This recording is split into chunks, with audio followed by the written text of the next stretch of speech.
One of the most famous stories in Islamic tradition is the miracle of the splitting of the moon. It's this incredible tale of divine power, a sign given to a prophet.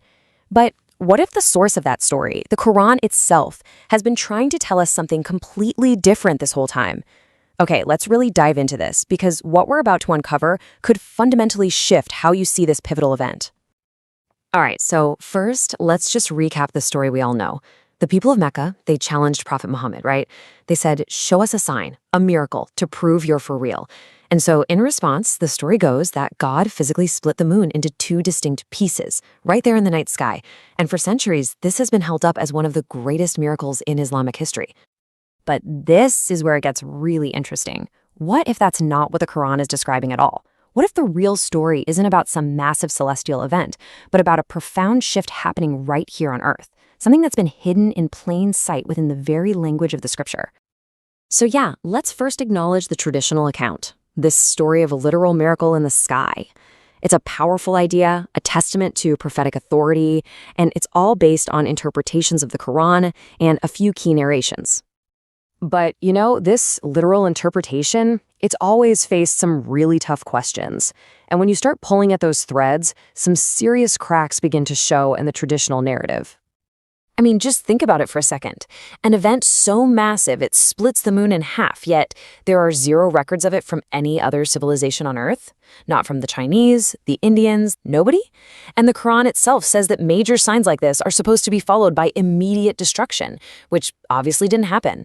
On top of that, the scripture repeatedly says the prophet was not given these kinds of physical miracles. The pieces just don't fit. So, to solve this puzzle, we have to go back to the source. A really compelling analysis by scholar Dr. Honey demonstrates that the answer isn't in later speculation. It's hidden within the consistent, internal logic of the Quran's own language. Okay, so this means we need to crack the code. And to do that, we're going to use the Quran as its own dictionary. It all comes down to understanding two key Arabic words, al-qamar and inshaqqa. Let's start with al-qamar, which means the moon. Now, symbolically in the Quran, think of it this way. The sun is the scripture, the source of light. The moon doesn't have its own light. It reflects the light of the sun. Just like a prophet reflects the divine light of the scripture. And the proof is right there in Surah 91, which says, by the moon when he recites it. That verb talaha means to recite, not to follow. So this establishes the prophet, the moon, as the one who recites the scripture. Okay, next up, the verb inshaqqa. We always translate this as to split, but when you look at how it's consistently used throughout the Quran, it doesn't point to a physical break. It points to something becoming difficult, dysfunctional, or inaccessible. Let's look at some examples to make this crystal clear. In classical Arabic, if you said shaqqa as-safar, you meant the journey became difficult, not that the road itself literally split in two. And in Surah 84, when the Quran says the sky will inshaqqa, it's describing a state where our abstract understanding becomes untenable, inaccessible. The pattern is so clear. It's about function, not physical form. So let's put the two pieces of the puzzle together.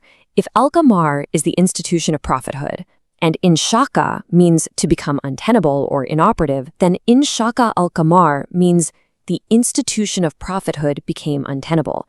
It's not about an event in the sky. It's about the end of an entire era of guidance right here on Earth.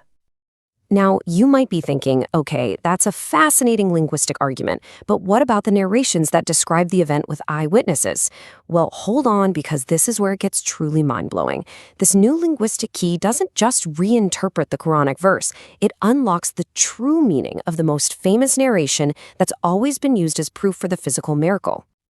Okay, so the most widely cited narration comes from a close companion of the Prophet, Abdullah ibn Mas'ud. He reported that the qamar, prophethood, became inshaqqa, untenable, into two firqatain. For centuries, everyone has translated firqatain as two portions or fragments of the moon. But I need you to pay very, very close attention to that specific word, firqatain. And this, right here, is the absolute game changer. The word firqa, which is used all over the Quran and in other narrations, has one single consistent meaning: a faction, a sect, a group of people. It never, not once, means a physical piece of an inanimate object. It refers exclusively to human beings. And this is the moment that should give you goosebumps. The narration isn't saying the moon split into two portions of rock. It's saying that after the institution of prophethood became untenable, the community, the people, split into two factions. The story was never about astronomy. It was about sociology. It was about us. So what were these two factions?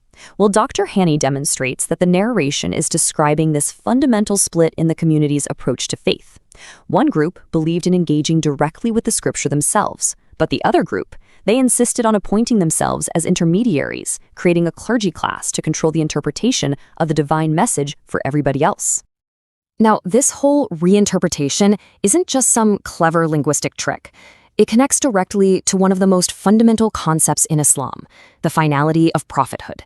It actually explains why the era of prophets had to come to an end. We all know Prophet Muhammad is called Khatamun Nabiyyin, which is usually translated as seal of the prophets. But the root verb khatama doesn't just mean to seal something like a final stamp of approval. Its core meaning in the Quran is to prohibit access or use, to literally make something inoperable.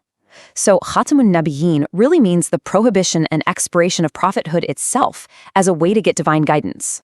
So you see, the splitting of the moon wasn't some random, spectacular miracle. It was the divinely planned, scheduled conclusion of an entire mode of communication between God and humanity. The age of prophets as intermediaries was intentionally and purposefully brought to a close. And this brings us right to the profound relevance of this discovery for us living today. This isn't just about correcting an old story from the history books, it's about understanding our own responsibility right here, right now. And this is the ultimate takeaway. The end of prophethood wasn't a loss.